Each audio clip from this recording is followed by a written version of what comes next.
Levi Hall. That's me. It's another episode of the Gino Show podcast. We became acquaintances when we did the photo shoot for the billboards for Drug-Free Muskingum. That's correct. Yep. And what do you do? Where are you from? Tell people about yourself. All right. I'm Levi Hall, 35 years old, born and raised just down the road in Zanesville, Ohio. I'm a recovering addict and a Jesus addict now. I started at a very young age. I started kind of using drugs right around the age of 16, and I gave them up at the age of 30. 2 years ago, I was baptized, and I've kind of made it my mission from there on out to just save and help as many people as I can.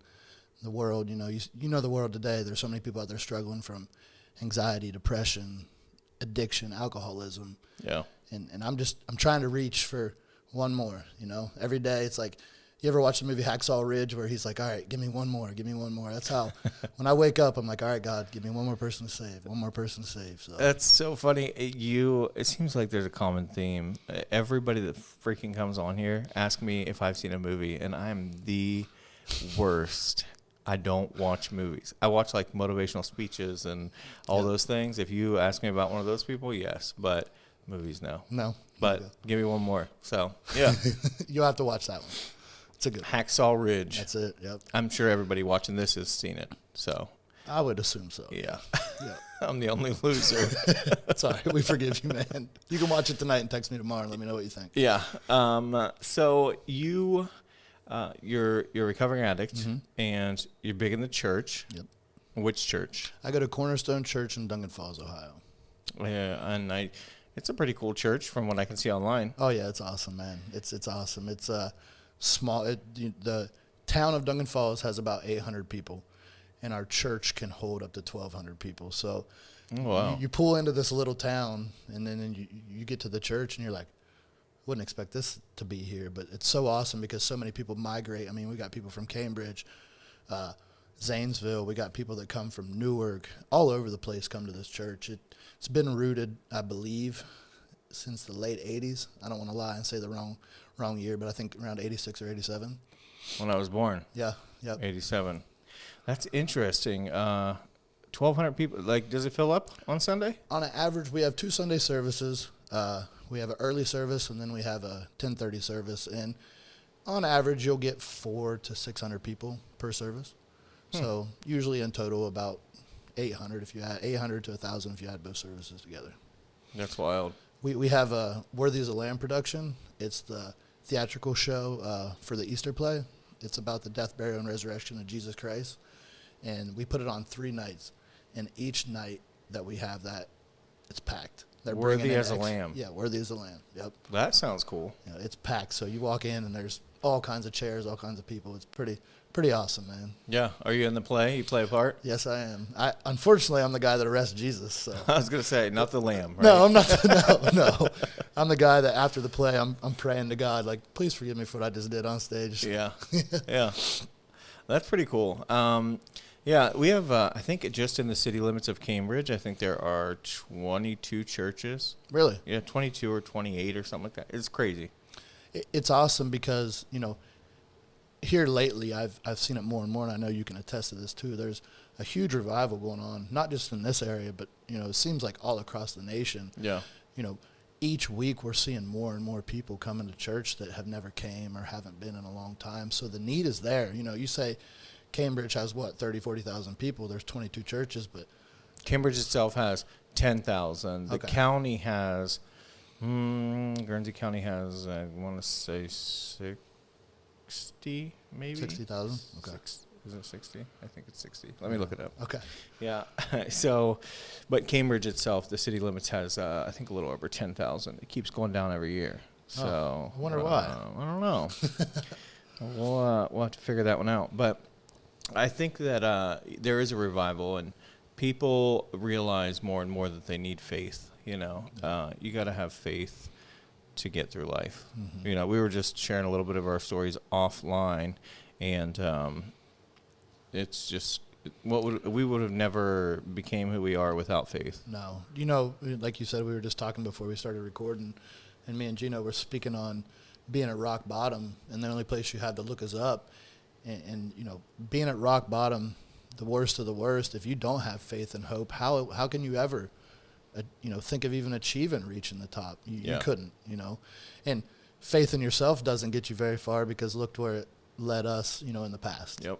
We had to find something out there that was greater than ourselves that could help us through those hard times, because, you know, you leave it to me, I'm like Wreck-It Ralph, man. I'm going to tear everything up. You know, it's just my MO. So yeah, that's both of us. It feels better knowing that there's something bigger at work, and you actually have some accountability. Mm-hmm. You know what I mean? Whether that be, you know, if you're not a God person or whatever, or a Christian or go to church, even people believe in karma. You know what I mean? Believe that there's something that, you know, the pendulum swings back. Yep. Eventually. So it's good to have that. Is that, you know, morals and values are important. Yes. Morals and values are huge, man. Yeah. Huge. I mean, your morals and values are on display every single day, you know, from the moment you wake up to the moment you go to bed. Yeah.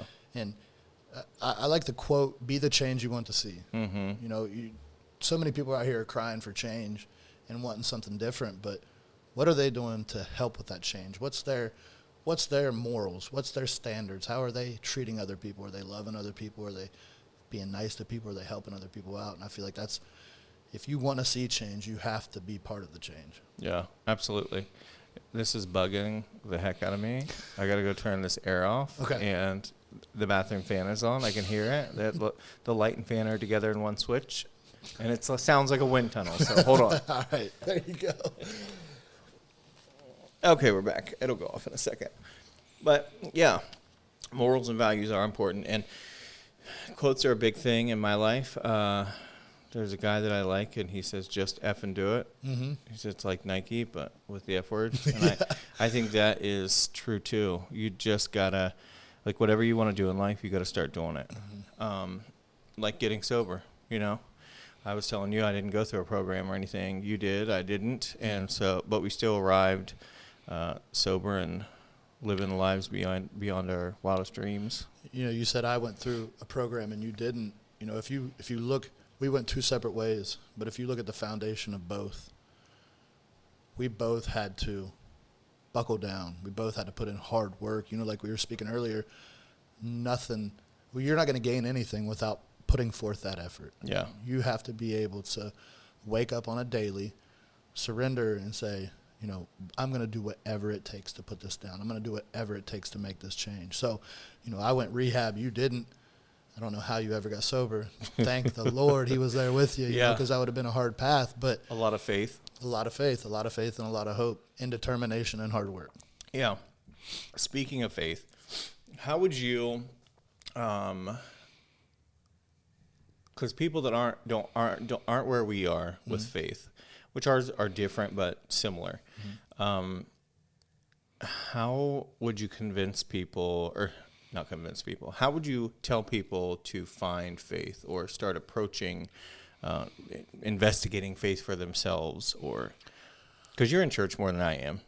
For me, it boils down, you know, if I'm speaking to someone who has no belief at all and they don't understand the true definition of faith, the first thing I'm going to ask them is, tell me a story about your life where everything looked like it was all bad, like you were never going to make it out of this situation, and you did, or one of your relatives did. You know, we can walk down the street and ask people to share testimonies about something miraculous that happened in their life or their loved ones' lives, and I'm sure we can get some amazing stories.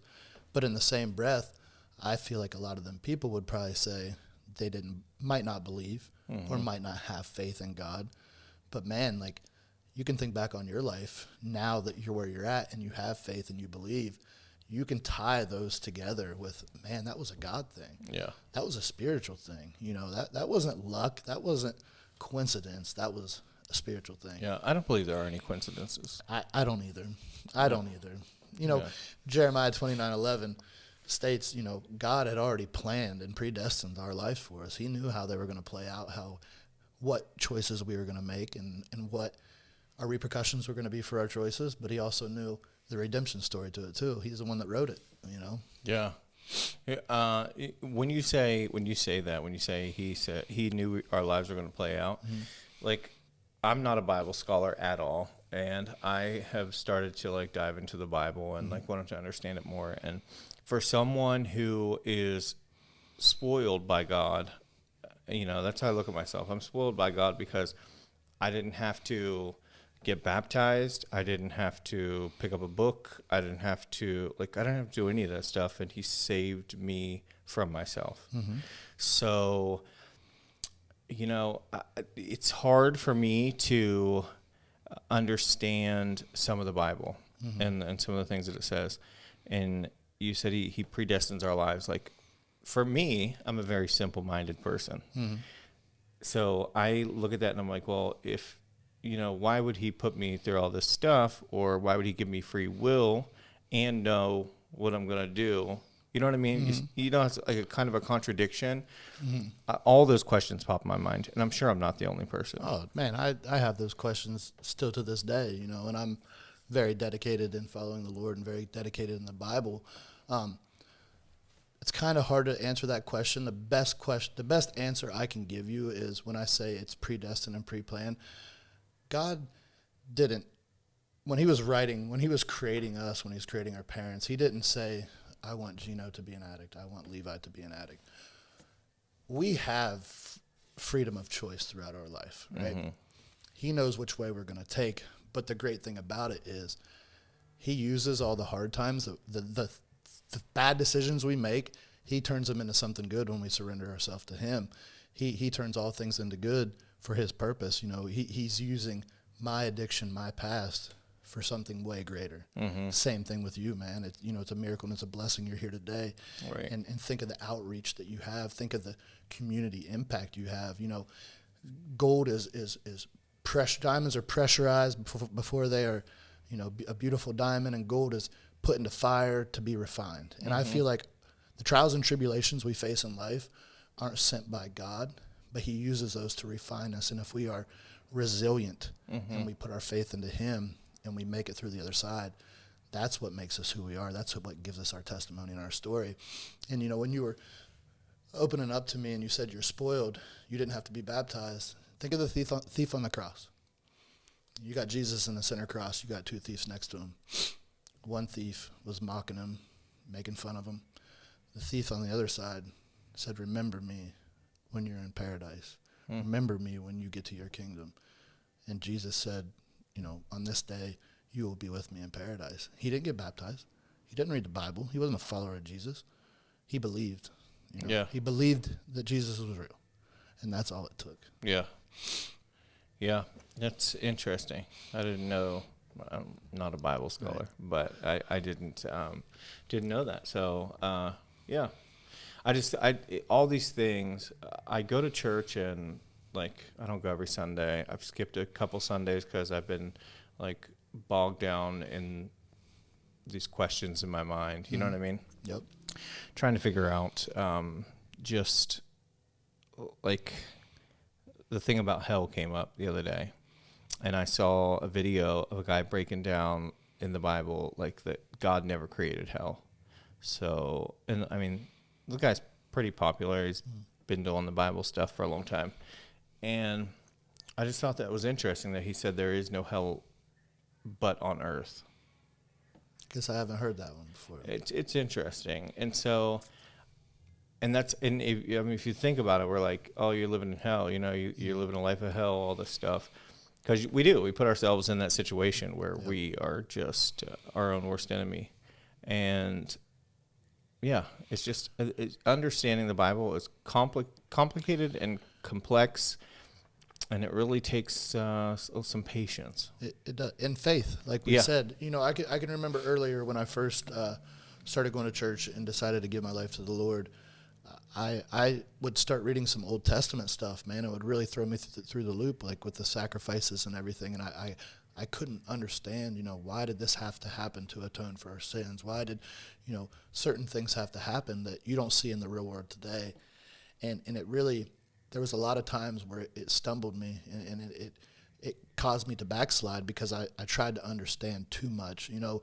I don't know exactly where in the Bible, but it states that there's things that we're not going to understand until we're one day up there. Yeah. There's a lot going on down here behind the scenes that we don't know what's going on.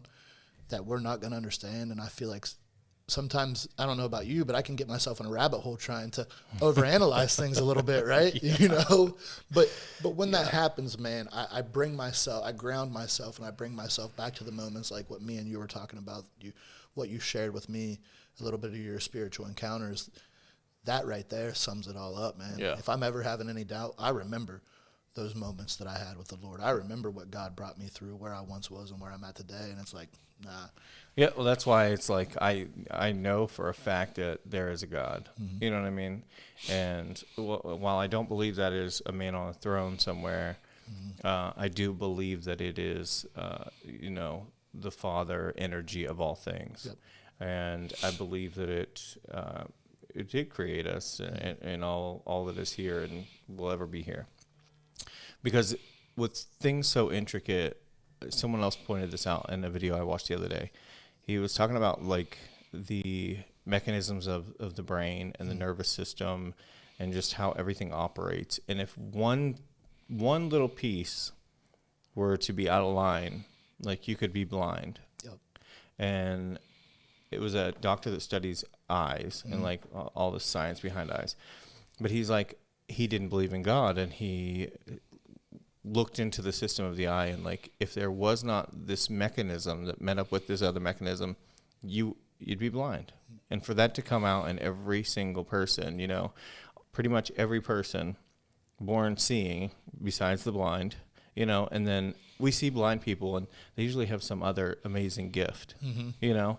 and something is their hearing or smell or touch or feel. One of their senses is picking up that lack of not being able to see. Yep. Yep. But it was just interesting. It's like, how do we create just, copy after copy after copy after copy? Yep. And it's, they all come out working, for how long? I don't know the correct terms on all this, but I was listening to a guy speak, and he said if the world was 1 degree closer to the sun or 1 degree further away, that the way that gravity is all put together, we would either be crushed or we would be floating. One little slight difference in the world as we know it wouldn't even be here. And it's like, when you think about that, how is there not a creator? How could you, but it takes more faith to believe there isn't a God than it takes to believe that there is a God. Yeah. I like the fact that I was an addict and went through all my stuff, because I do have the faith that I have. Yep. And so, like, when I see people sweat small things, I'm like, oh, like, this is nothing. Yep.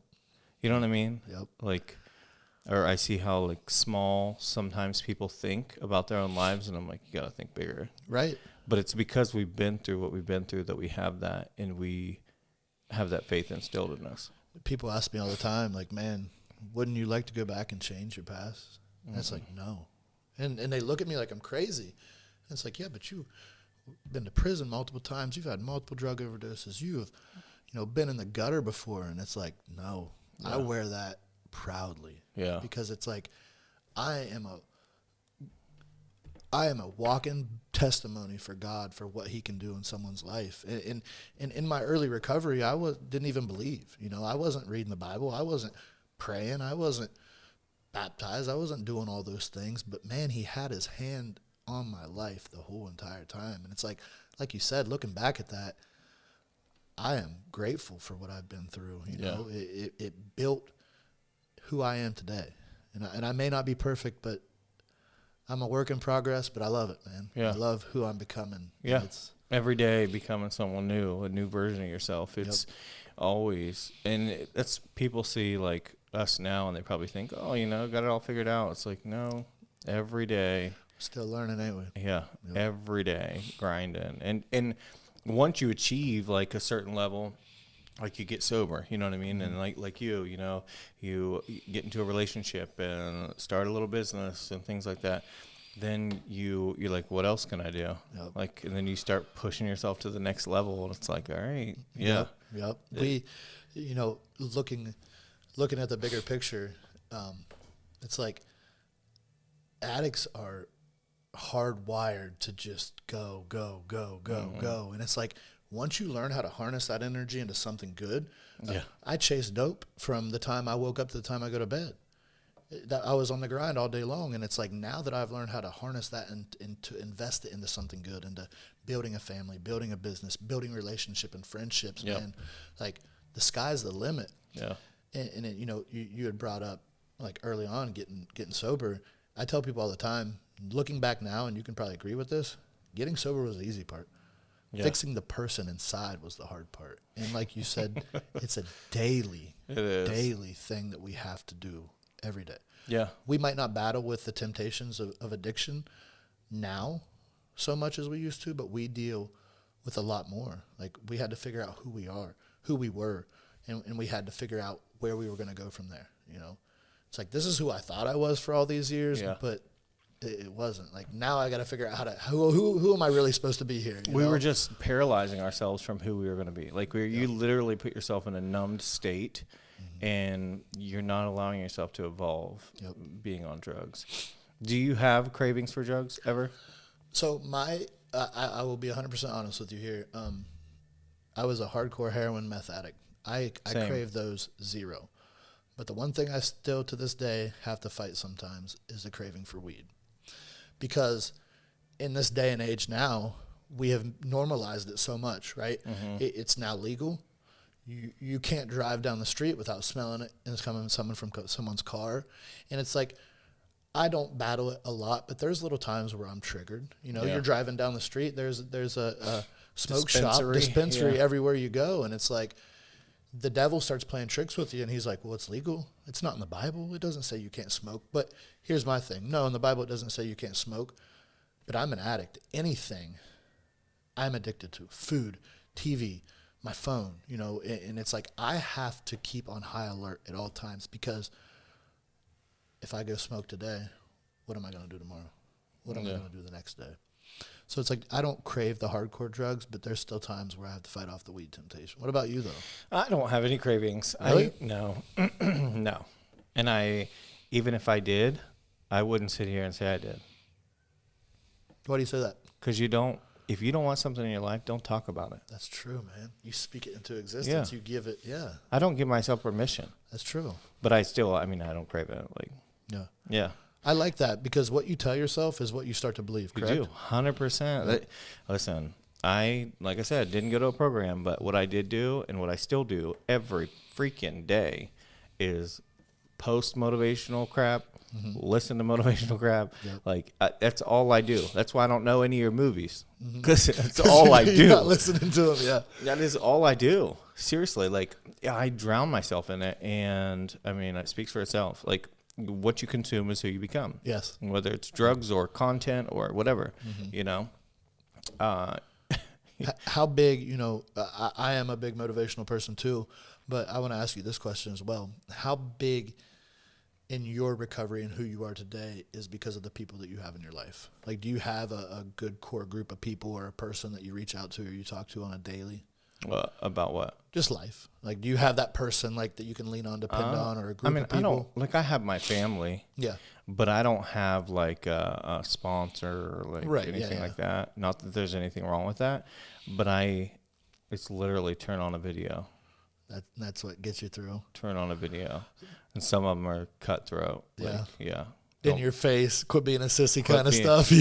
Quit being a worthless piece of, what. Yep. But I need that. Mm-hmm. My dad was missing most of my life. You know what I mean? So I never had that father figure. So I gravitate towards that because,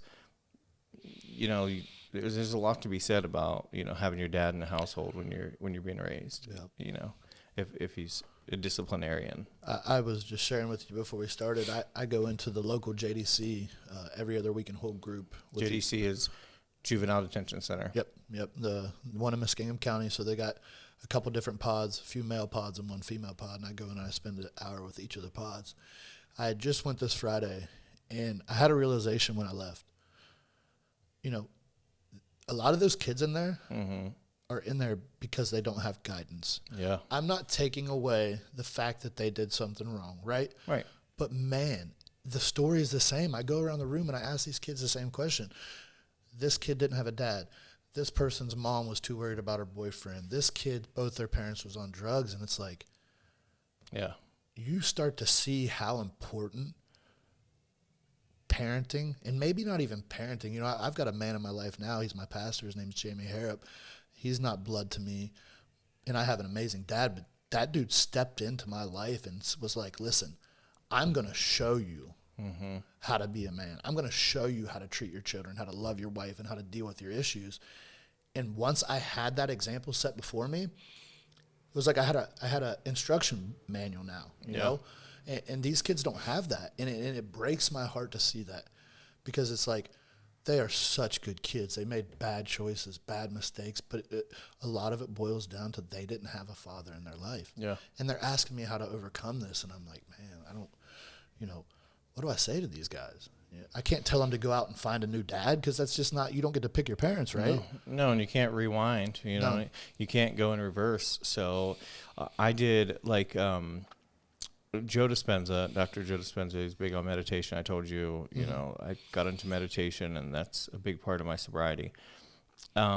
He is a chiropractic doctor, but he got hit by a car while he was on in a triathlon in California.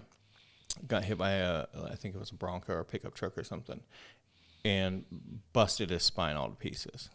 But he didn't have a surgery because he had been like studying, meditating, and like all kinds of like deep meditation.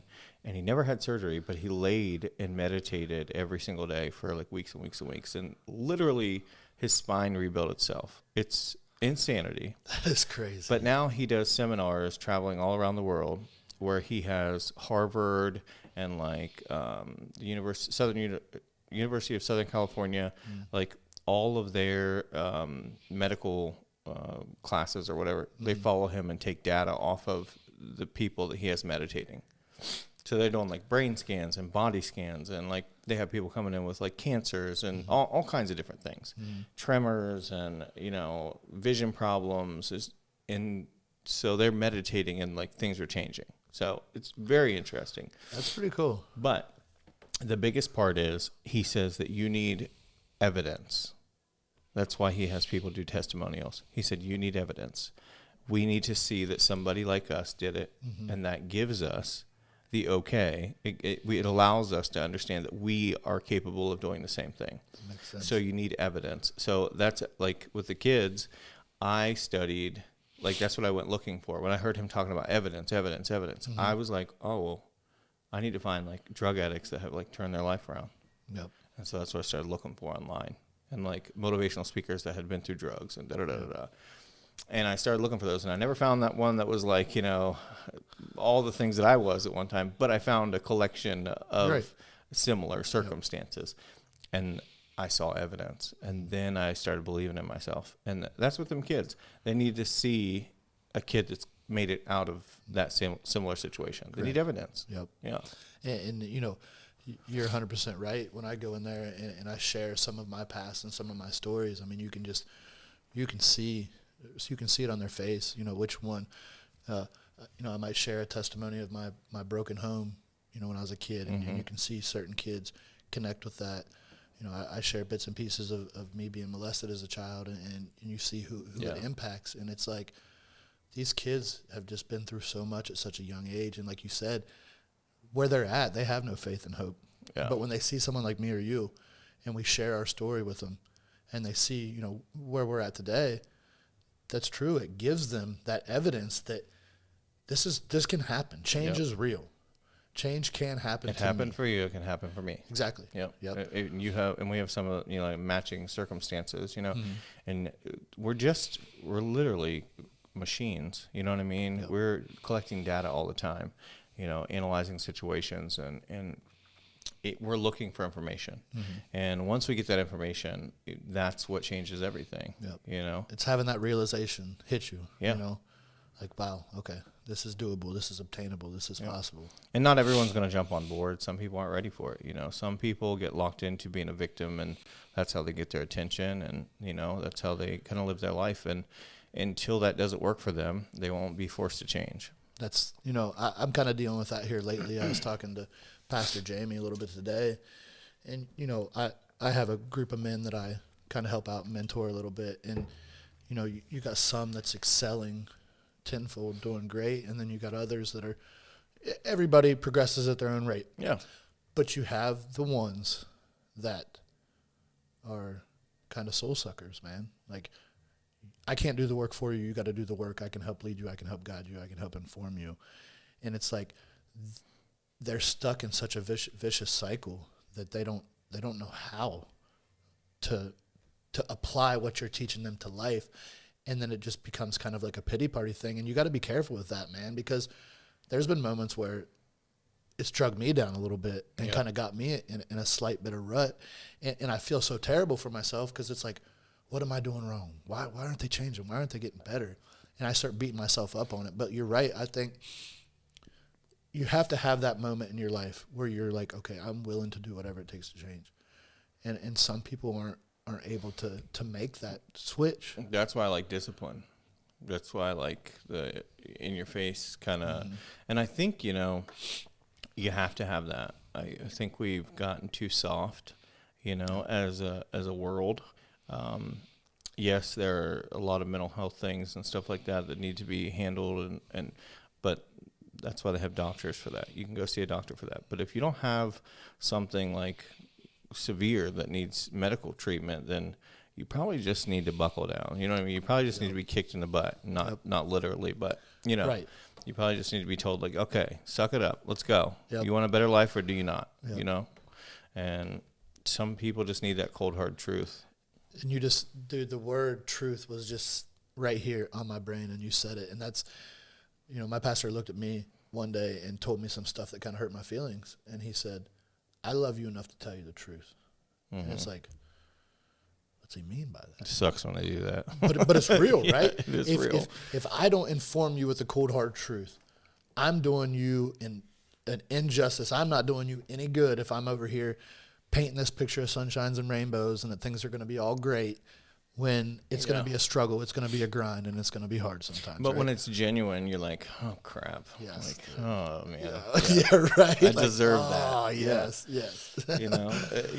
Yeah. And it's somebody that loves you, and they say it, and you're like, okay. Now I got to listen, right? Yeah. And I got to apply it. Yep. Yeah. Now I got to change. Yep. Yeah. Yep. But same way with those kids. You show them enough love, I think, when you apply the, discipline speech. I think if you've applied the love first, I think it's accepted. Yep. Yep. I mean, I know looking back on my childhood, my mom was a yeller all the time. Oh, my whole family. Yeah. So you know how that is, right? If it's discipline 24/7 and no love, what are you going to do? You're going to rebel. Yeah. You ain't going to do it, Yep. But if you have someone that is showing you love and they have a temperament and they can keep their calm, but when needed, they can get in your face. Like you just said, man, it hits you so much harder because you're like, I know where this isn't coming from anger. This is coming from the heart. This is direction and this is guidance. And I obviously need it right now, Yeah. But if you're, like you said, if you're experiencing that 24/7, you're never going to see when it's genuine or when it's not, It's all just going to be chaotic. Yep. And that's not good for anybody. Well, that's cool that you go and talk to those kids. Yep. I mean, I bet that's good for them because how many people with a story like yours go in there and talk to them? Right. Not many. And their background probably relates way more to you than it does to, Jim Bob that's coming in just because, he wants to talk to kids or whatever. You know what I mean? Yep. I when I was in recovery, I had a hard time with people that were counselors or that worked in recovery that had never experienced it. That's a big deal. It is. And I it probably shouldn't be because you need to look at everything in life with an open mind. But in that moment, right, I just got out of active addiction and I got someone sitting across me that has never been in addiction and they got a whole bunch of diplomas sitting on their desk and they're trying to hit me with reality and it's just like my mind's blocked off. But as soon as that person, that guy or that girl comes in that's been through it, that's when your ears are open and you're attentive and you're paying attention and you're soaking up every little bit of it. It ties perfectly back into Joe Dispenza and the evidence. Yep. You go into this counselor's office with all the diplomas and all the things, but you don't see any evidence that that they can relate to you. Yep. So you automatically reject it and you don't believe it's possible. That's true. But when it's somebody who has been through it, and you walk in and the first thing they say, like, hey, what's going on? And they know your file says drug use or this or that. And they're like, I was on drugs till I was da-da-da-da. And you're like, evidence, like, Yep. it's Yep. possible. Yep. And that's why it works. It does. Yeah. And that's why I think it's so important for people like me and you, and not all the time. We don't have to go around and parade that we're in recovery. Right. But when the door's open, I feel like it's important for people like me and you to step through it. Yeah. There's nothing to be ashamed of. No. We made mistakes just like every other person in this world. We learned from it and we grew from it. But man, I'm seeing in such a major way. I mean, it boils back to what you've been saying with the evidence of you'll share a little piece of your testimony with someone and you see the fruit of it down the road, or someone, dude. There's no better feeling in the world. I for a short time I was a drug and alcohol counselor, and I took my daughter to Lake Isabella to swim. And, the next thing I know, I see this dude running towards me, Levi, and he's jogging. And I don't know who he is. And then he gets to me and he wraps me up in a hug. And I heard his voice close and it clicked to me. And I took a step back, and he was a person, when I worked at the rehab, he was in there. He was one of the people going through it. And he said, I've been sober for over a year now, and I'm a drug and alcohol counselor because of you. And, dude, it broke me. Yeah. Like, I was like, no way, man. Like, that was greater than any high I had ever experienced in my life, Yeah. is to know that I made an impact on someone's life in a positive way, not a negative way. Because in the past, I've burnt so many bridges, and I've left so many bad tastes in so many people's mouth. To see that, goes back to what we were talking about, makes our past worth it. Yeah. From that moment, you're like, yeah, okay, I see why I went through what I went through. There's a quote that says, the effect that you have on another person, the positive effect you have on another person's life is the greatest currency that you'll ever receive. Amen. Yeah. Amen. So I believe that. I never turn anyone away. Mm-hmm. I get messages all the time. Yep. Can I talk to you about this? Can I talk to you about that? Can I do this? And I never say no, because I never had the opportunity before, Yep. Nobody reached out to me for anything besides drugs, So it's like, you got to do it. Yeah, you have to. Yeah. And the evidence thing too, like I always say, like, if I can do it, anybody can do it, because I was the worst, you know what I mean? Yep. And I've like done things that people are like, look at me and they think I'm like somebody important, and which I might be in my own right or whatever, but Right. I'm no different than anybody else. Yep. You can do it too. Yep. Like, you just got to literally have faith in yourself, Yep. And yeah, you can do anything. Life is limitless, really. When you have faith, you can get in any room you want to get in. I've done everything I've done being a felon. Right. Everything. And have probably had very little judgment along the way. Nobody says anything. No. It's crazy. I was talking to somebody about that yesterday. They're like, oh, I went to jail and it's going to be so hard to get a job. And I look at them and I'm like, it goes back to what me and you were talking about earlier. What you tell yourself, you start to believe. And you cripple, you handicap yourself by thinking that. You do. And it's like. And then you become so insecure that you lead with that in every room you walk in. And you don't let people get to know you first. And that's a big mistake.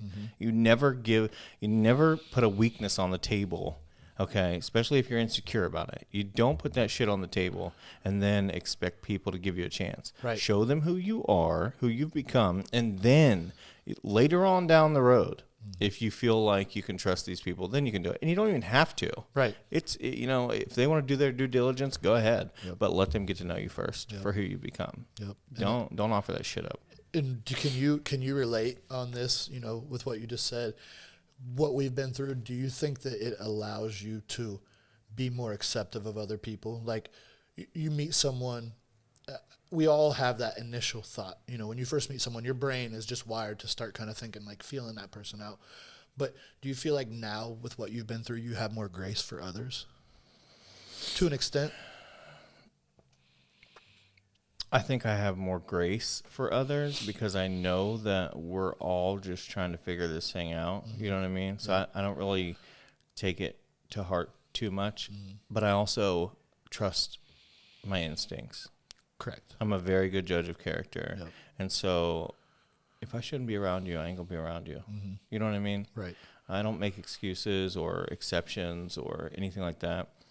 I give everybody, I say hi to everybody, cordial, I'm nice, but if you shouldn't be in my circle or I shouldn't be entertaining you, I don't, I think a lot of that boils down to protecting ourselves, though, right?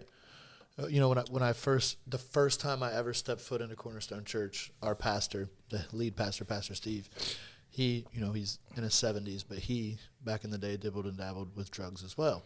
The very first sermon that's ever preached the day I walked through them doors, he was talking about change. And he said, if you truly want to change, you don't get to sit here and pick and choose what you want to change. You've got to change everything.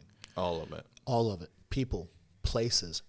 It can even, for me, what time you drive down the road at night and what certain roads you don't go down. There's just certain things that we have to apply into our life to keep ourselves safe. It's not being judgmental. We're protecting ourselves. And I see that a lot in the recovery community. People make excuses, Yep. and then those are the same people that aren't sober anymore. Yep. And they keep slipping and falling, da-da-da-da. No, this isn't rocket science. Yep. You are not allowed to let yourself have the excuse to go back over there. You're not going to save anybody. No. Your responsibility is you. Yep. You're not responsible for anyone else. We learn that in faith, like in church, and we learn that also, in recovery. Like, you got to save you. Yep. My wife's grandpa, he's a retired pastor, and when I first got saved, it was spoken over me a few different times. People was saying, like, man, you're going to be a pastor one day. You're going to be a pastor one day. And me and her grandpa was sitting there talking. He said, there's 2 places you're never going to go preach. And I said, where's that? He used the word witness. He said, there's 2 places you're never going to go witness. I said, where's that, Jim? He said, the bar and the whorehouse. And I said, that's so true. Yeah. And to this day, I'm so proactive in helping addicts, but you're not going to catch me by myself going to the local dealer and trying to pull people out of there. No. It's just not going to happen. But that's not because I don't have love for those people. I know my limits, I know my boundaries, and I know what's safe for me and what's not safe for me. If someone calls me up and they're like, hey, my child's using, I know where they're at. If I pray about it and I feel like God's telling me to go, I'm going to take an army with me. I'm going to call you up. I'm going to call my pastor up. I'm going to call my wife and say, hey, we've got to go help somebody, but I can't go alone. That's the key is you take a bunch of people with you. If you got to go somewhere, and you take the right people. Yes. Take the, law enforcement, all the things you need. You know what I mean? Yep. You don't put yourself in scary situations like that where you're going to be vulnerable. Yep. And it might not happen at that moment, but, just as well as I do, your mind can go crazy places later on down the road, and that can spark something. And it's just being sober. When they say that you have to put sobriety first to stay sober, like, have you heard the saying, anything you put before your sobriety, you're going to lose anyway? Yeah. I believe that, First and foremost, God is most important in my life. But after that, my sobriety is second, because if I don't stay sober, I don't have a wife, I don't have kids, I don't have a job, I don't have friends. And it's like every move I make, you get to a point where you subconsciously do it. You don't have to play it out and think it out, but you catch yourself maturing, and you make choices that you didn't make before. Yeah. Joe Dispenza taught me a lot, and we're habitual creatures by nature. Okay. We repeat our habits. It's convenience for us as humans.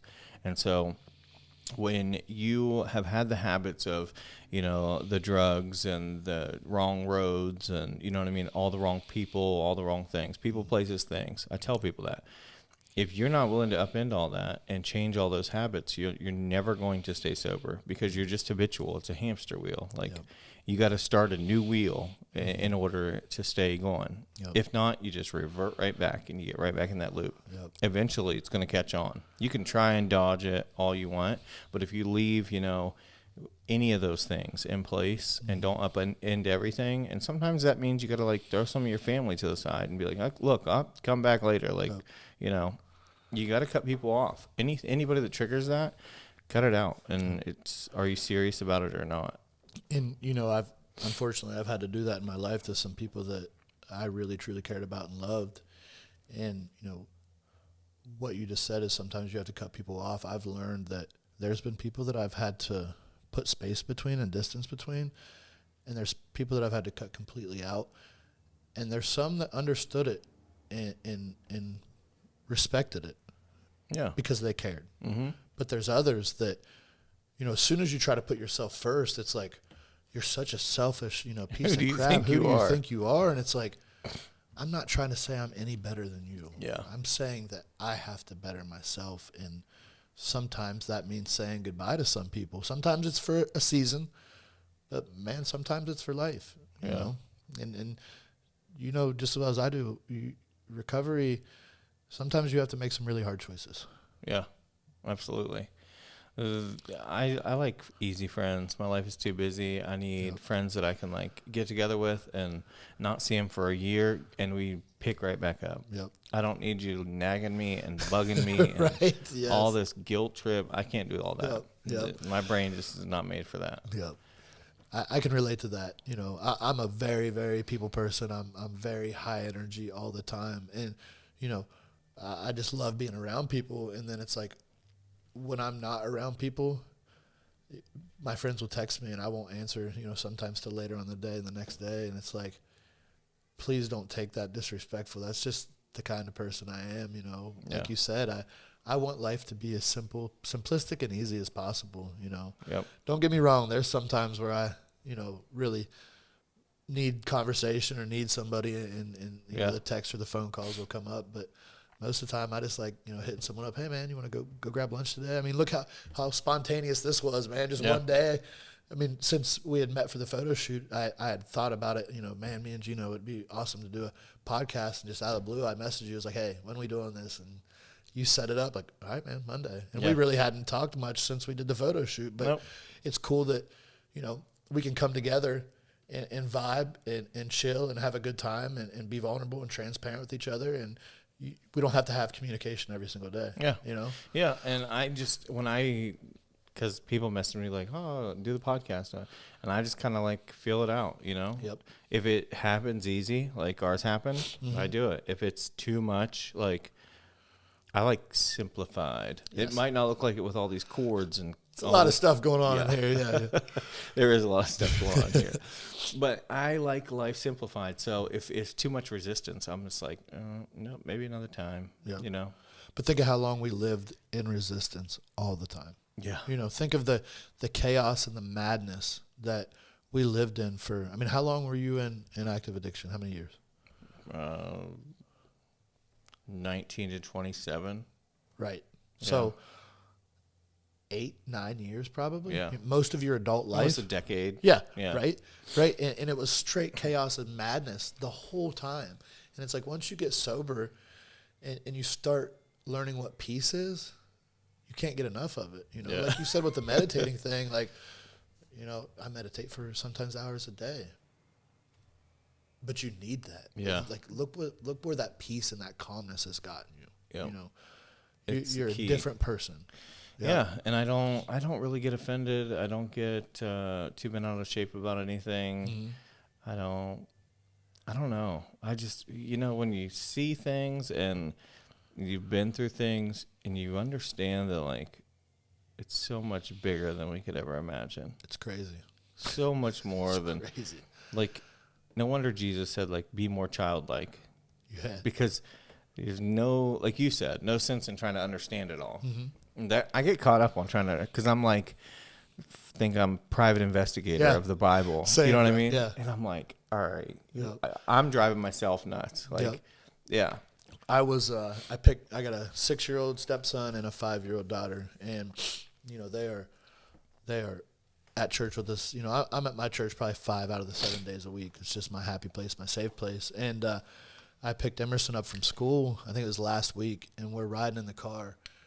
And he's a very, very intelligent young kid. For 6 years old, he can carry on a grown man conversation with you. Yeah. And we're riding in the car, and he said, Levi, I had to take a test today, and I passed it. And he said, all week long, the devil's been telling me you're not going to make it. You're going to fail. You're not going to pass it. He said, but I prayed to God, and I knew I was going to pass it. And it's like, dude, can I have that faith? You know what I mean? And he 110% believes exactly what he's saying. And it clicked to me. And that what you just said, that Bible verse, have childlike faith, that's real. Yeah, That it is. is. Because that little boy wholeheartedly, if he prays to Jesus, he believes that whatever happens is Jesus' will or God's will. And he is okay with that. And it's like, dude, I need to be more like my kid. You know what I mean? Imagine where he's going to be as an adult. Man. Imagine. It's like, you just think back on your life. If you had all that faith as a kid and like you were starting life off right and with that, and you could do anything. Conquer. You could Overcome and conquer. Everything in your path. Yes. Whatever you desire will be yours. You know, you'll do things that'll change the world. Like, it's crazy. It's amazing. Get your kids in church. Yeah. And you get your kids in church is huge. And I can testify to that because I've seen the growth. I've been saved a little over 2 years now. And my kids, like I just said, 5 and 6. So before we were saved, they were pretty young. Mm-hmm. But I see where they're at now, mentally, spiritually, maturity. Mm-hmm. It blows my mind, I am so blessed and so grateful for where my children are at. But God is first and foremost the square root of all that. But the people that my children are around, like we were just talking, the community, the people walking it out in front of them, the whole thing of the evidence, like me and you spoke, they are seeing evidence daily out of these people, and they are consuming it and eating it up. And I tell everybody, the best thing I ever did, the greatest accomplishment in my life, was getting my kids involved in church. There's a quote that says, give me your child until he's 7 and I'll show you the man. Because anything that happens to your child up until about 7 years old is usually what they take into adulthood. When it's like emotionally, mentally, any traumas you go through or any good things that they go through, learning faith, things like that. That is such a vital time. And you said they were like 5 and 6 years old. So that's all they're going to know. Yeah, they're never going to remember anything that happened before that. Because it's such a transformational time and such a good thing, and having that strong faith, that's all they'll ever know, and that's who they'll be. With you saying that, should encourage every parent out there with children, like you just said, and I've heard it too. Most of your characteristical traits are built up in you by the age of 7. Mm-hmm. So, parents from 1 to 7. It's time to buckle down. Yeah. You don't hand your kid these every single day. Like, they need that in your face, real life instruction, love, discipline, direction, guidance. Like, that's the most important time. It is. And I'm a busy person, and sometimes I'm guilty of it, of not pouring into them as I should. But having a community. Like, it takes a village to raise a child. Yeah. So like having that community and that, just your friends and your acquaintances and your mentorship coming from the church, you're just surrounded by faith. So no matter what, they're still going to see and hear and feel that, So get your kids in church. It's the one thing that you can make time for, because I get it. Everybody's busy trying to make ends meet and keep up with the Joneses and work 2 and 3 jobs if you're a single mom. Yep. But if you have a church family, it's a good way to supplement you not being hands-on the rest of the week. Right. If you can just get them into church on Sunday and let them go to Bible study and stuff. Yep. It will transform them. Yep. And like you said, this day and age is so busy, but think of like this. You can get online and watch a scripture. You can get online anytime and watch a motivational video. Like, there's so many resources out there. Like, we live in Cambridge and Zanesville, not a very wealthy area, right? A lot of single mothers, a lot of grandparents raising kids. Yeah. And life is busy, 100%. But, I feel like it's an excuse if someone would come to me and say, I'm just too busy. Okay, you might work on a Sunday, but why are you not watching a podcast, or why are you not listening to a sermon online? Yeah. Why are you not, involving I'm this not a into fan your of life? online church. I mean, I know it's a good thing. I know that people do it, but Mm-hmm. I like to like, and like I said, I don't go every Sunday. But when I go, when I get the urge to go, I'm like, I gotta go, Yep. and I want to feel. I Yes. want the music and the emotion, and just get lost in it. You know what I mean? The tangible presence of the Spirit. It's something else. Yes. It really is. It's it just returns you to ground zero. You know what I mean? On my way here, I was texting. There's a couple that just started going to our church not very long ago. Awesome people, man. Becoming great friends in my life, and we had a miracle night at our church a couple weekends ago. It was on a Friday night. Miracle night really is just, the worship team's up there, they're singing. Pastors might go up, say a couple Bible verses, and we create prayer lines, pray over people, talk to people. And man, I watched this guy. He went up for prayer, and just the Spirit, was moving in the church, and he folded and was sobbing, and it's like, dude, like, oh my goodness, like that's evidence in itself right there. And he was texting me while I was on my way here. I told him I was coming to do this podcast with you, and me and him were just talking about things that God's done in our life, and he's like, bro, it's been 3 weeks and my world's still rocked. You can't deny that feeling. There's no way. You walk into a church that's Holy Spirit driven and led. You can't deny it. You can't, man. I don't care how hard your heart is. You gotta feel something tugging on your heartstrings, man. And It's important. 100%. And it's, like, in the church is, to me, like, just knowing what I know, like, about, like, Joe Dispenza and all the meditation and everything. Like, he literally has people in a conference room, and everybody's meditating on the same meditation. And they're measuring, like, the whatever kind of waves there are, like the frequency in the room. Yep. Like, and it's Harvard measuring this stuff and like showing like when they go into meditation and everybody's focused on, like, they'll go and they'll like meditate on crime in a bad city.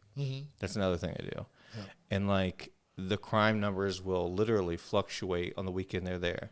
And it's crazy, but they're all focused on that. Right. And where your focus goes, your energy flows.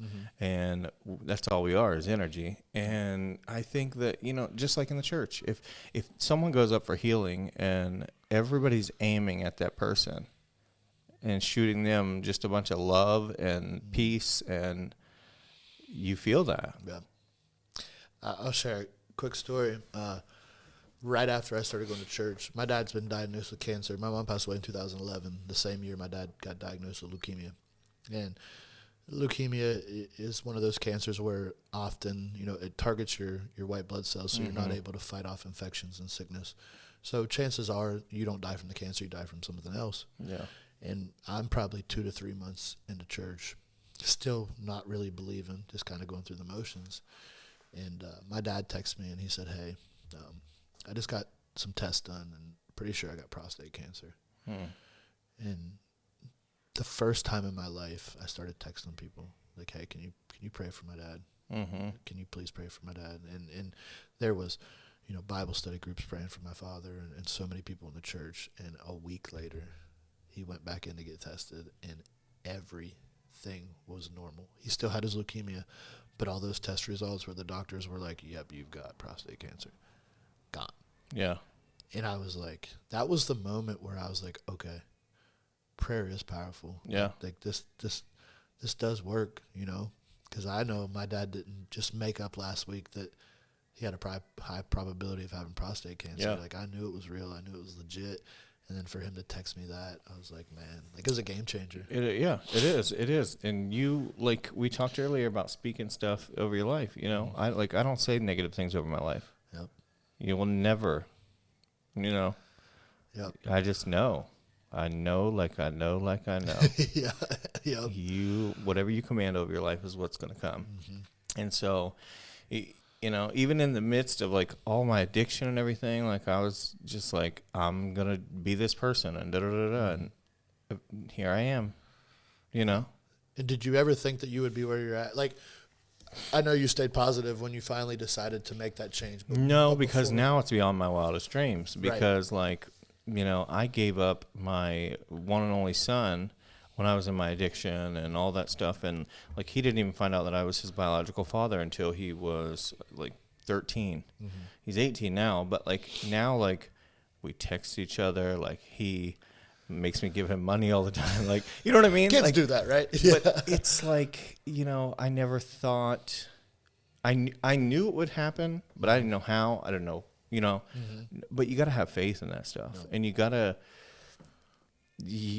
just speak good things over your life, because now I have all that. You know what I mean? I have everything I've wanted. So I think that, really focusing yourself on who do you want to be, what kind of life do you want, and, how much can you interrupt yourself and say, you can't talk like that about yourself. Yep. And I feel like you're just scratching the surface. I mean, Yeah. The little bit of time before we met, we had each other on social media. And, I think back, 2-3 years ago when I first, me and you first became Facebook friends. Yeah. You didn't have, I'm sitting in your studio right now. Like, you are becoming an entrepreneur, like a staple in your community. Like, you're doing so much. Yeah. So many positive and great things. Like you said, you never in your wildest dreams did you think you'd be here. But man, I feel like you're just getting started. Like God's just getting you warmed up, That's man. You're taking the heat laps right now, getting ready to start the race. We're in the warm up phase for sure. I don't know what's going to come, but I'm open to whatever it is. You know what I mean? And just like leaving Cedar Ridge, I did that to free myself up, because I know something is coming. I don't know what it looks like. I don't know where it is. I'm trying to be more childlike. You know what I mean? Yep. And just let it happen. Yep. I heard a pastor say not too long ago. He said, "If the devil can't make you sin, he'll make you busy." Yeah. and it's real, man. I look at myself now, and it's like the devil will make us. We'll be working so hard, thinking we're making strides, man. But really, the blessing's over here, and we're distracted over here chasing something that's irrelevant. Yeah.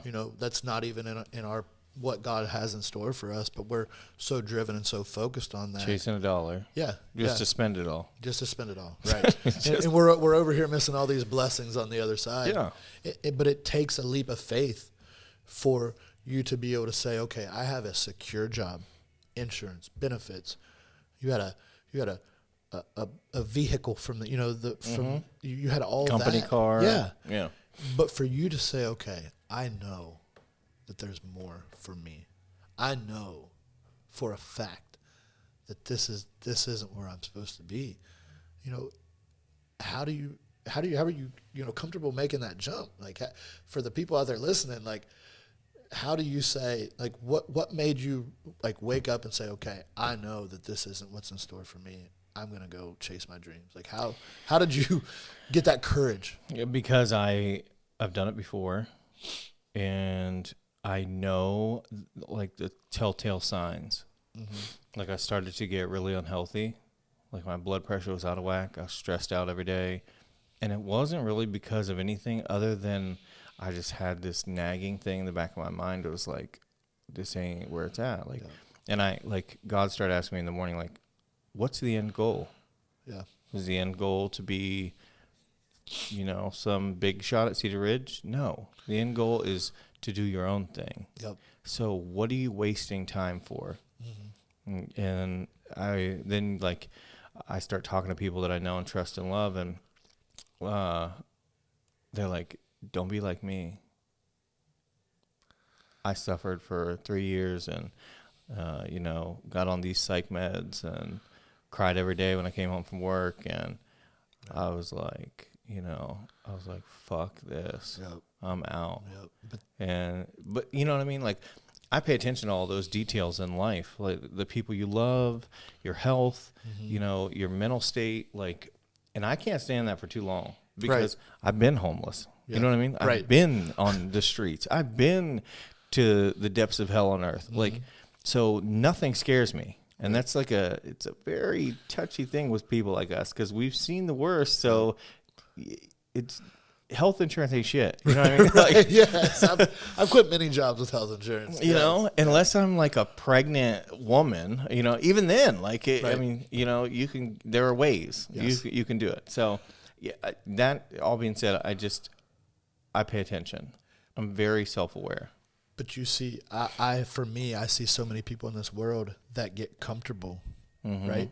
In marriages, in jobs, in certain situations. And But are they really comfortable, or are they miserable? They're truly miserable, but they'll tell you I know it's a security thing, you know?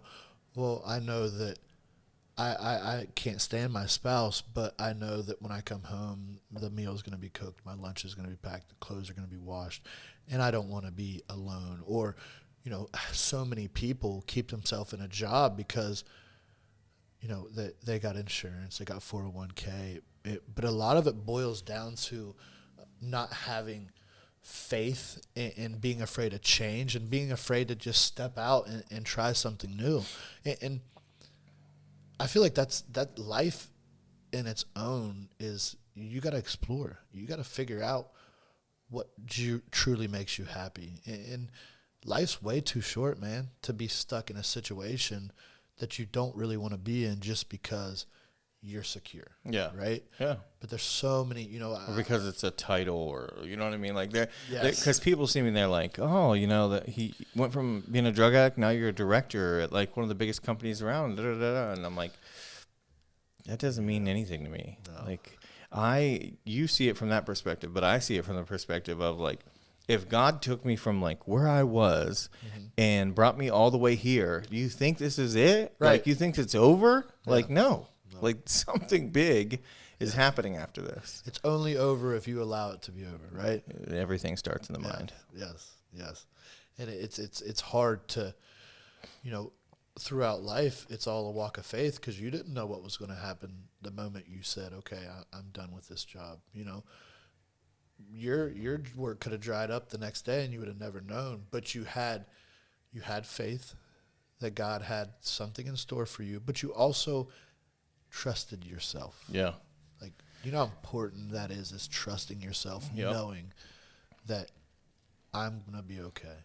I can do this. If I put my mind to something, I got this. You know? And trusting yourself is huge. It's a hard thing to master. I don't even have it mastered. I mean, to be clear, I left the radio for Cedar Ridge, and everybody was like, oh, how could you leave the radio? It's like, I just felt, you know, it was time to go. Yep. And then I left Cedar Ridge for my own thing. And I don't have it mastered. I'm nervous as hell each time I do that thing. You know, each time I make that leap. Yep. You know, can't sleep the night before. You think about what everybody is thinking about you. Oh, God. What your family's going to say. Like, I don't let any of them know. I let, like, a couple know that I know don't judge me. But, like, some of them, they're like, what are you doing? You know? And I just let them find out on their own. Because I'm like, I'm not listening to all that. Right. So it never gets easy, you know? But the faith gets easy because you're like, you know, it's all going to work out as long as I don't quit. Right. Exactly. That's, you know, I tell people all the time that's battling, you know, addictions, alcoholism, and mental health issues. And they're like, you know, give me the best advice you can. And it's, don't give up. Yeah. No matter what, you can't quit, you know, because you're at the free throw line. If you don't take a shot, you're never going to make it. Yep. But if you take a shot, there's a chance you're going to make it. And if you continue to take that shot, you're going to make it more and more and more. Yeah. And it's resilience, and it's just like we were talking earlier. I told the kids at the JDC, it takes 21 days to form a habit. That's the same as believing and trusting in yourself. You know, I told the kids, I said, let me challenge you with this. Tell yourself you're going to wake up. You know, Jocko is awesome, man. Love his podcast. 4:23 a.m. Yes, right. Yes. But he preaches to wake up and make your bed. Why? I make my bed every day. Because you are accomplishing your first task of the day. Yep. What's that do? That builds trust in yourself. Yep. And they look at me like I'm crazy, but it's so true. If you can trust yourself to wake up and make your bed, no matter how bad you feel that morning, you're going to start trusting yourself to do other things. And I know in recovery, man, I was that one that was, I'm going to get clean tomorrow. I'm going to get clean tomorrow. I'm going to do this tomorrow. I'm going to do this tomorrow. But it meant nothing because I didn't believe in myself. I didn't trust a word that came out of my mouth. And it's like, that's not good. Like, trusting yourself is powerful because when you believe in yourself, you know you just know that you know, right? Yeah. You know that you know. Stacking up evidence. Alex Hormozy talks about stacking up evidence. He's like, nobody's going to give a shit about what you've done until you stack up a bunch of evidence. So you got to get busy stacking that up. And that means you got to do what you say you're going to do. Yep. Even when nobody's looking, even when it's hard, you know, in everything from making your bed to yesterday I was in here and like that wall over there with the like Christmas scene and stuff where I take pictures, it was like moved over by the window and like I hated it, and I was like just ignoring it for days. And this closet I knew was a mess. It's been a mess ever since I moved in here because I just keep buying gadgets and shit. Just throwing everything in there. Yeah. And so I was like, oh, I got a free morning. I was like, you're going to take your ass over there, and you're going to clean all that shit up. You're going to get it arranged how you want it, and you're going to do it. And that's what I did all morning.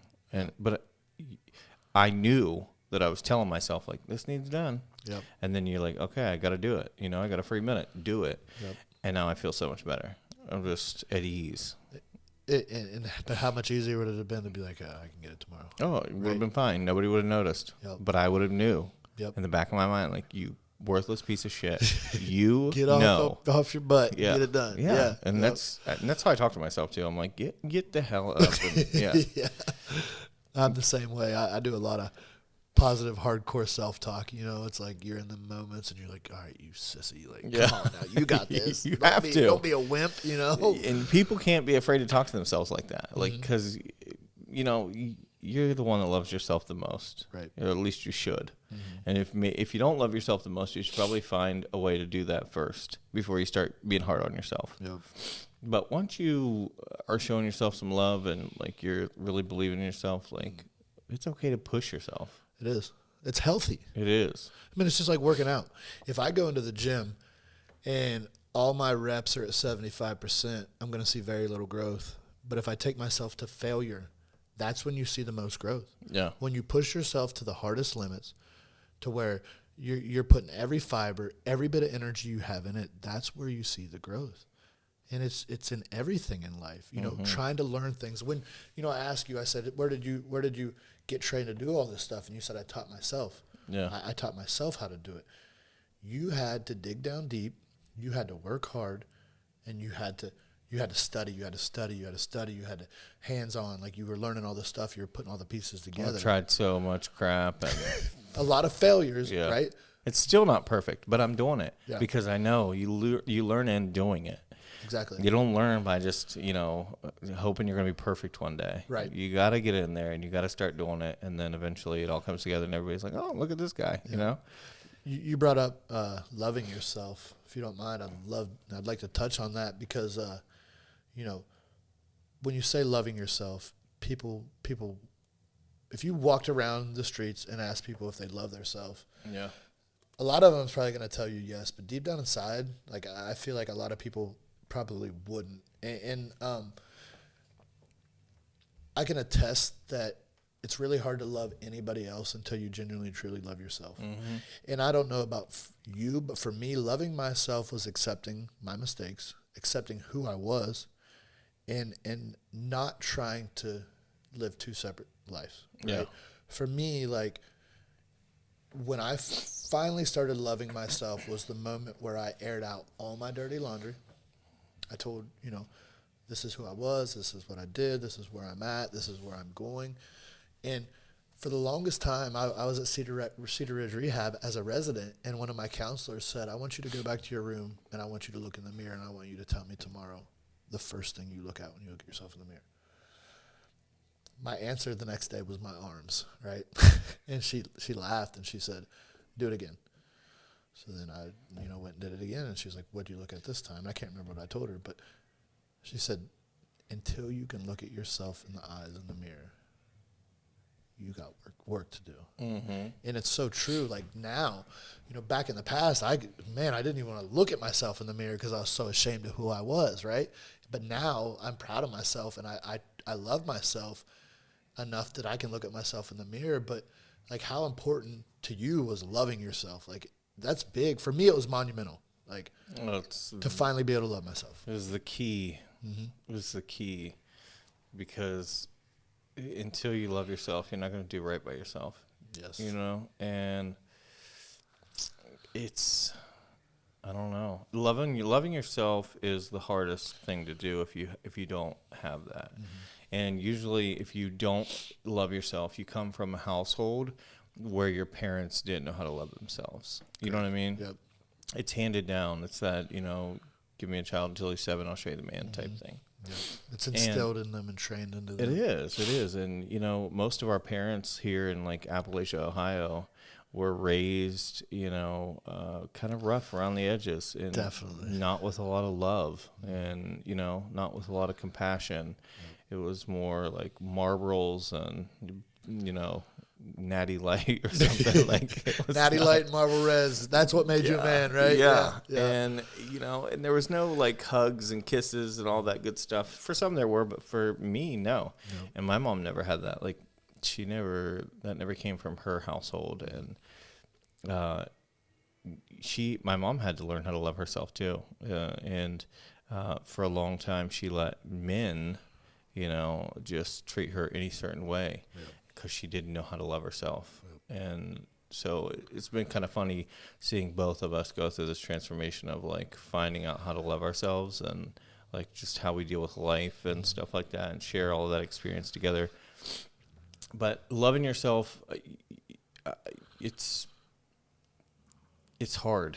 It is. Mine came a lot from like the meditation stuff, because like I spent so much time inside of myself with my eyes closed and like in deep meditation with headphones on and just like tranquil music or like a guided meditation talking about loving yourself and things like that. And you hit a point where you're in that, and it breaks something open in you. You eventually get into your own heart, and you feel something you've never felt before. And it's different for everybody. It's different how you get there, but you gotta feel that, and that comes with solitude and really just sitting with yourself, getting to know yourself. There's an exercise that I did for a long time where you look in the mirror, but you look into the like black part of your eye, into your pupil, and you just stare into there, and you start saying, "I love you." And you say that over and over and over, and you lose yourself in that. And eventually you can break yourself. Yeah. Because you start to see into yourself. And a few reps of that, and get you together real quick on it. You'd be crying in the mirror. And it's so true though, because when we were in active addiction, we never really took time for us. It was always searching and going and moving and grooving. And now that we're sober and we're able to sit back and we're able to reflect on ourselves and just be in the presence of the Lord and hanging out with ourselves and spending time with ourselves and truly getting to know who we are and accepting our past is big. But I tell people all the time, until you learn to truly love yourself, you don't have to. I'm always working on myself to become better. Like love doesn't come on a how much you do or what you do level. I feel like love comes with being happy with where you're at and being happy with where you're going. Is for me was when I finally was like, okay, I'm starting to love who I am. I'm starting to love who I'm become. I still got some work to do, but and until I was able to sit back and love myself, man, like by the grace of God, me and my wife are together. When we first got together, I was sober, but I was a very manipulative, spiteful, just selfish person. But it was because I was searching for instant gratification. I was searching for happiness and joy, which I had everything I ever desired right in front of me. I remember being in a prison cell, praying to a God I didn't believe in, like, give me a family, give me a beautiful wife, give me a decent job, and I will be good. God, I promise you. And like I had all that right in front of me, and it still wasn't enough. But it all leads back to not being happy with who I was. I would just hurt anybody I came in contact with. I mean, it just instant gratification was my God at the time. The sex, the attention, and I put my wife through the ringer, man. And now I love myself I'm able to love her correctly. Does that make sense? You know, is because now, you know, I love myself. I don't need those likes on Facebook. I don't need those girls' looks. I don't need that to make me secure and happy with who I am. I've found that inside of me. Yeah. And now I'm able to treat other people in my life right, you know. Before I wasn't ever able to do How that. do you there's a lot of guys out there like you. A lot of them. Cuz most of my circle are women. Like my audience on Facebook, like 80% women, like 70% fluctuates. How do you convince like the guys that are like that are vindictive and manipulative, and how do you convince them to make that transformation? Like that seems like it's difficult because that is character. You know what I mean? A lot of it's character. Yep. And it seems like they'll never change, you know. My mom went through a lot of that with guys and stuff, and my dad being one of them. How do guys get out of that? So, a little bit of backstory. Like I said, sex was one of my biggest drugs, and attention from females was one of my biggest drugs. Like I said, a lot of it boiled down to me not loving myself. But the moment that things really started to click with me is when I realized that we were all children of God, and that if I'm, you know, disrespecting a female, I'm disrespecting God's daughter. Mm-hmm. And then also I tell myself, would I want someone to treat my daughter the way I'm treating her, right? Mm-hmm. And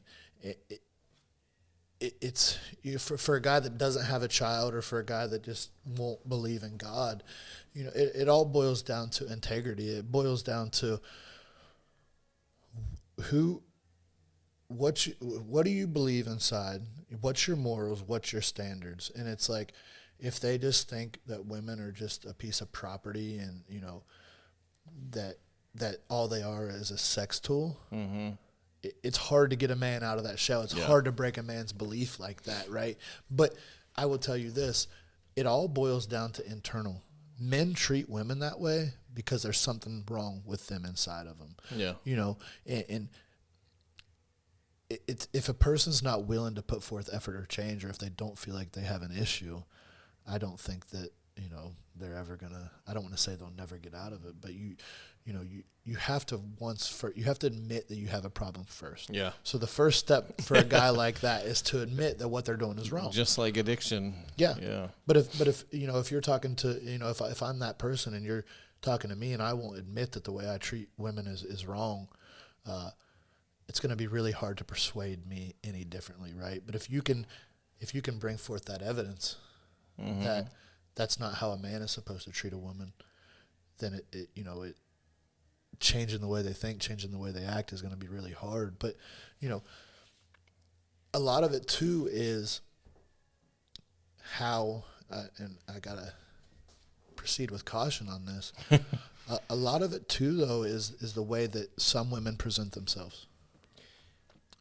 Yeah. Proceed with caution. Yeah, but I get what you're saying. You know what I mean. And it's not, it's 100% the men's fault. But just like you said, your mom was with 3 abusive people that treated them bad. She allowed herself to be treated like that. And she didn't feel like she was worthy for anything else, and that's so sad. It's so true, though. It is, but women are such a blessing. You know, having a companion, having a friend. I mean, you said your friend group is a large group of women. Yeah. Dude, I am grateful for the women friends that I have in my life, you know? Yeah. I look at them like sisters, and It's so true that, like, it works both ways. it does. You got to stand up for yourself as a woman, too. Yes. And it takes a lot, you know? Yep. And going back to, like, the job security and things like that, there's household security, too, you know, and lifestyle security and image and things like that I know. I've known some women stay in those things to uphold that, because who would they be without the, you know, perfect life that everybody thinks they have? Right. But really they get treated certain ways. Yeah, it's interesting. I think that, to rewind a little bit, you mentioned faith, and I think that's the simplest way. You know, because if you truly believe in God, you're not going to do that. No. Love God, love people, right? And, I mean, it sounds just so simple, but it really truly is. The Bible Life teaches is a lot us. simpler than we make it. Exactly. Yes. And Jesus says in the Bible, the greatest commandment is to love others. Yeah. It's our duty. It's our job. It's who we are, is to love others, man.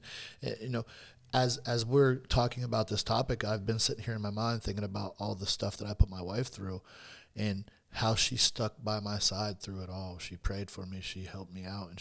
And I'm so grateful for that, because she could have walked away and given up at any given moment. Yeah. And, I talk to females often sometimes about, they might be in that situation, abusive boyfriend or drug addicted boyfriend. And you know what my first thought is? You need to leave him. You need to get away.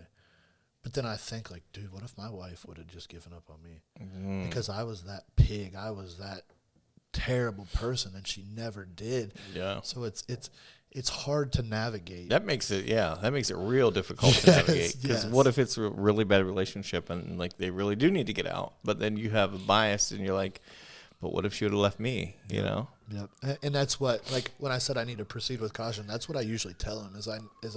I tell them, first, don't try to fix him. First, do some soul searching and try to get inside yourselves and figure out, like, is this situation bad? Am I able to help him or not? You know?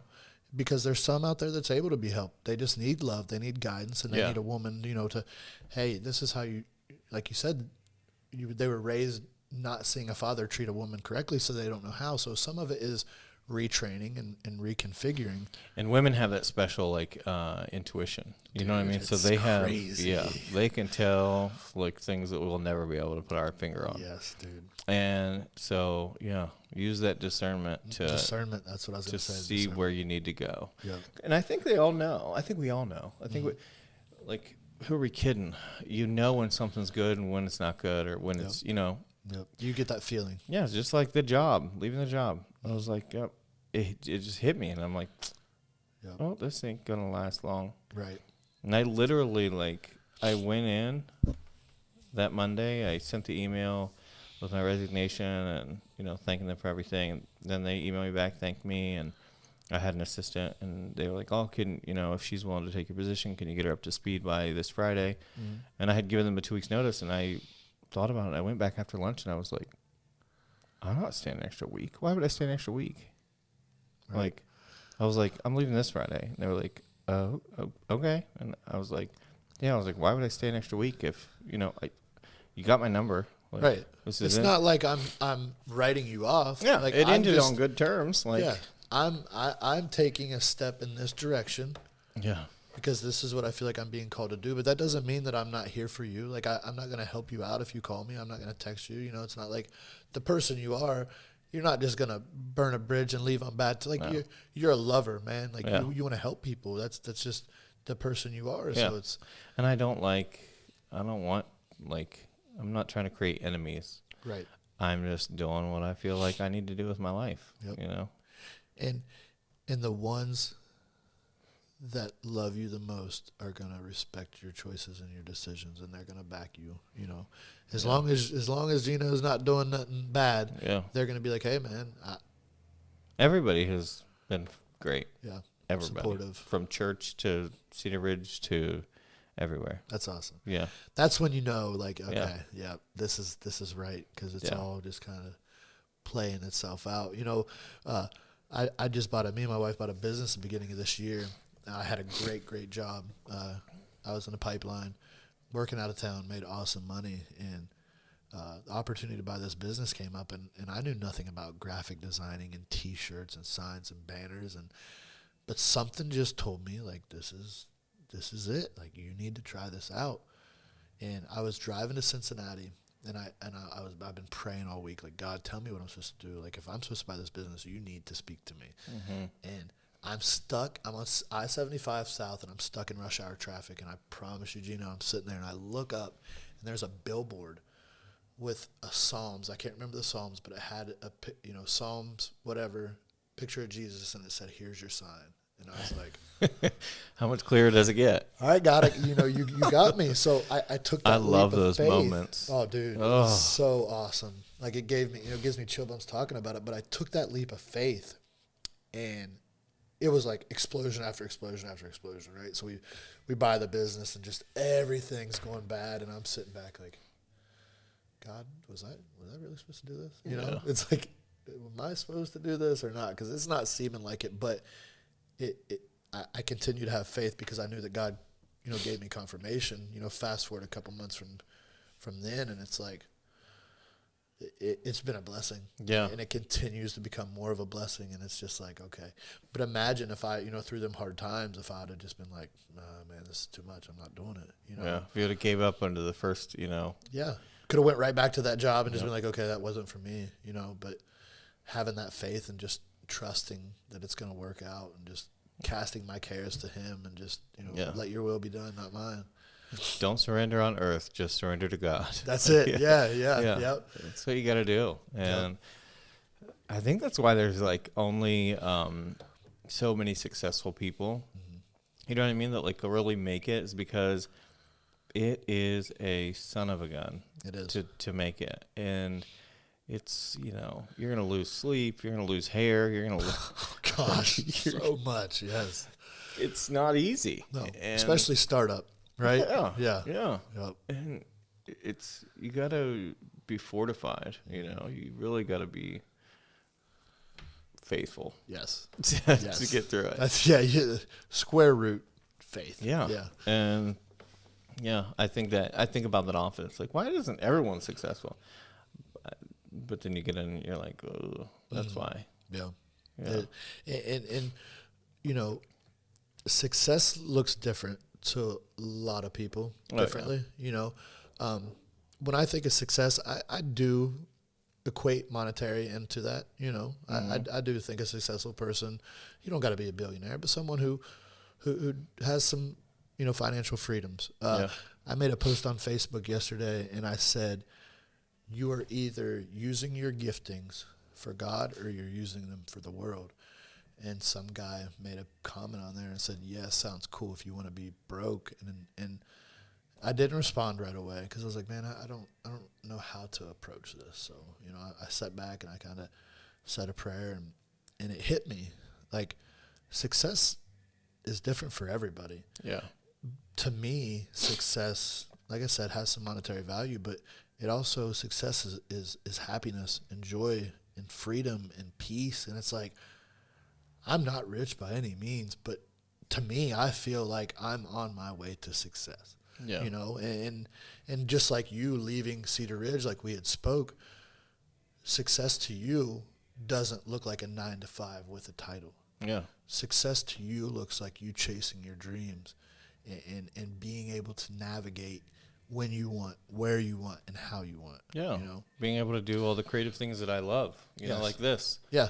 Yep. You know, I couldn't stay up doing things like this and, you know, setting up podcasts and taking pictures of people and just working on all the things that I work on if I were, you know, stuck in an office. Yeah. And if you were, you wouldn't be firing on all cylinders in all your areas, right? Yeah. Well, my brain power is going to the job and yes. So, you know, if my, you know, expenses have to get a little lower or whatever, then fine. So be it. You know, Yep. It is what it is. We've woke up with no money in our pockets before, right? Exactly. So be it. We'll figure it out. Success is different for everybody, and I wasn't by any way saying that. You know? No, right? Yeah. No, I was just. I thought about what I said, and I was like, kind of could have sounded like, you know, if you don't have $1 million, you're not successful. Yep. But I have this friend. She's, I don't know, 60s, 70s maybe, and she just like popped into my life a couple years ago, and she's a huge hippie. Like, she lives like a nomad lifestyle, and she just literally, like, her new Toyota truck and a trailer, and she went around the country doing all these like Buddhist things and stuff, and just peace and love and like all the things, feet in the grass and Yep. you know, and she rented a place here in Cambridge because she landed here, like, from one of her trips, and she stayed for a couple of years. I think she's getting ready to, like, take off again. But through these past couple of years that she's been here, we've become friends, and, like, she just pops up every now and then, and she just reminds me to, like, just enjoy life and just have fun and don't take it too serious. And yeah, it's when people like that, like, pop into your life. I have a lot of, like, people that pop in and out of my life, and I just pay attention to them because I feel like it's just like divine appointments. Yeah. And it'll be at a time when I'm like, I need the exact thing that you're saying. You know what I mean? Get my way too much or whatever. And so she opened your eyes to look at life just a little bit differently, huh? Yeah. She just makes me realize that, like, she's successful, and she is just a hippie. And she's like driving a Toyota, just and with her dog, and, like, loving it and happy, and, like, taking notes about things, and just bringing stuff. Like, she'll, like, have a word on her mind and, like, come to me and say, like, I was thinking about you, and I thought of this word, and da-da-da-da, and, you know, what's this mean to you? And she, like, asks me all these questions, and then she'll be like, tell me more. And, like, I never ask for her to do any of that. She just does it. And she's happy doing it. She's successful doing it. And she's not a care in the world. Just free. It's an eye opener when you see stuff like that. And, you know, if you were wrapped up so busy, you would miss those moments in your life. I man. would. You wouldn't take that time to chill with her and just kind of feed off of her. You know, it's so funny you brought that up. I drive once a month. I drive the church van. So, like, we have a van that will go pick up the elderly or people that can't drive. And once a month I drive, and there's this lady. I think she just turned 93 2 weeks ago. Her name's Donna. She blesses my heart so much, man. She, you know, I'll pick her up and she'll tell me, like, real life stuff that I need to hear, and it's experience and it's knowledge. And I remember not long ago, she was having some health issues, and they took her to the hospital, and me and my wife went and visited her, and she was laying in that hospital bed, and we were talking, and she kind of stopped, and she was looking at us, and she grabbed my hand, and she said, Levi, cherish every moment. And I was like, dude, like, a 93-year-old lady sitting in a hospital bed not knowing when her last moment is, like, it opened my eyes to, like, life is a blessing. It is. Every day is such a blessing, and it's so easy to get just caught up in all of it to where you can't just sit back and enjoy it, man.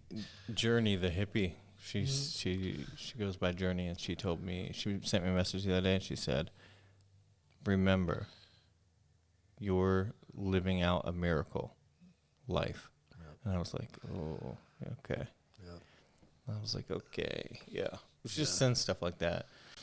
The 93-year-old reminds me of the story or a video that I'll never forget. This guy's interviewing this woman in her backyard, okay? Here in the States somewhere, and she's celebrating her 106th birthday. She's walking around her own backyard, okay, with this guy. And he's like, you know, I think the one thing people would want to know is, like, what's your secret to life? You know, you made it to 106. And she said, let everything pass through you. Nothing belongs to you. And he was like, what do you mean by that? And she's like, if you're cheated on, if you lose someone you love, if you lose a job, if you're in financial stress, she's like, as fast as possible, let everything pass through you. None of that stuff actually belongs to you. And she's like, don't let that stuff bound you up. Don't get caught on it. And that just hit me because, like, the meditation and stuff like that, you learn about, like, energy and, like, just emotions are energy and motion. They're literally just frequencies running through your body. And so hanging up on those and not letting them go, you know, drag you down, suck the soul out of you. Negative emotions. And it can distract you from all the blessings happening in your life, on your day-to-day life. You know, I tell people all the time, the most important time of your life is right now. You worrying about the past and thinking about the future all that does is distract you from the moment right now, right? And I'm not saying don't plan for your future. We all have to plan for the future, but like what you were just saying, man, it's so true. Like, let everything pass through you. Just take it for what it is and enjoy the moment. And I preach this all the time. Find the positive in everything. If you're able, because it's always there. yeah. If you're if you're able to train your mind to do that, the hard times aren't as hard as they were, and the good times are even better.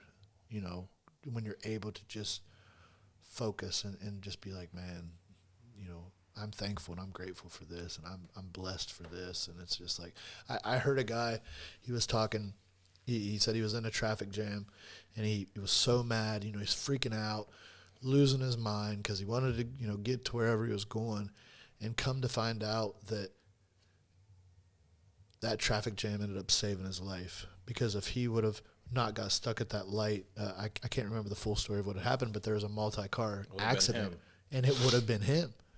And he was like, from that moment forward, I stopped being so negative. Yeah. You know, I realized that me getting stuck in this traffic jam just saved my life. So I'm thankful for that traffic jam, you know, and it does, when you look at things like that on a larger scale, you don't know, you know, what's going on behind the scenes. So, well, and you have the choice. You have a choice to be grateful or be bitter, you know, and hateful. So why not choose the better feeling thing? right. Yeah. And you only do it out of habit because your parents did it in the house you grew up in, and that transferred onto you, and now you're teaching your kids how to bitch and complain, and it's just a hamster wheel. Yep. It's a habit. You have to install new habits. Yep. The brain is a machine. You know, you just repeat what you know until you decide to learn something else. Yep. There was I want to see if I can find it on my phone. You know who Kalichi is, right? Yeah. So I was scrolling yesterday, and it spoke to me so clearly. Kalichi says, every pattern in your life repeats until you learn the lesson. The moment you choose differently, the loop ends and the growth begins. Yeah. Right? That's it. How true is that, right? Every pattern in your life repeats itself until you learn that lesson. Yep. Because until you learn that lesson, you're going to keep making that same mistake over and over and over again. It's so true. It's the age-old story of life, you know? Right, yes, yeah. Just like we were talking about sitting and speaking to the older generation, man, you know, they're spitting knowledge and wisdom because they've been there, done that. Yeah. You know, and it's like so many times in my life I've brushed off what the older generation has had to say to me. But now, you know, now that I'm 35 years old, I often think like, dude, I'm halfway. Yep. I'm halfway. So it's like when I hear them older people speak wisdom into my life, I try to apply it and just take it all in as much as I can. They have so much experience, you know, and it's just like doing mergers and acquisitions, you know, like buying businesses and all that. You like they assemble a board, okay, when they're creating this umbrella company, and they want like 100 years of combined experience between, you know, 10 board members or 200 years, whatever. But it's just like the old people teaching us things. Like they have compounded years of experience of living this life that we're trying to figure out. Just sit down for a minute and listen to them, because you will find a nugget in there somewhere that you're going to be like, oh, yeah. I needed that. Yeah. I needed that. Yeah. It works. Yep. It definitely is. So Mentorship is a big thing. You know, mentorship's huge. I do a men's Bible study group once a month, and a lot of the stuff that I hit on is mentorship and discipleship. I feel like God puts people in our lives for a purpose on purpose, and you know, if you're closed-minded and you're not willing to receive, you can learn something from anybody, whether it be good or bad, right? Somebody gives you advice, it might be terrible advice, but if you decipher that, do your own studying, and realize that was some bad advice, you still learn something from that person, right? So if you look at things open-mindedly and you try to process and take in as much as you can, your education and your intelligence and your wisdom and your knowledge is just gonna grow exponentially. You know, it's funny because I spend a lot of my time around a lot of men 50 years or older. Yeah.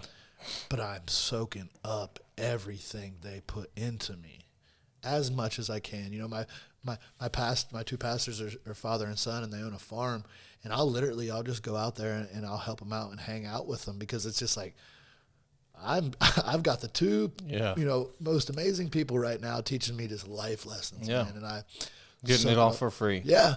Yeah, I'm getting a Dave Ramsey, spiritual Dave Ramsey right now, but it's for free. I'm not paying for it, and it's so cool. But to me, mentorship and discipleship is so important, and fellowship, because, teaching people is what it's all about. The knowledge that you've learned and you've gained, you've applied in your life, and it's worked. What good is that knowledge if you're not giving it to other people? Yeah. Right? And I feel like that's, leads back to be the change you want to see.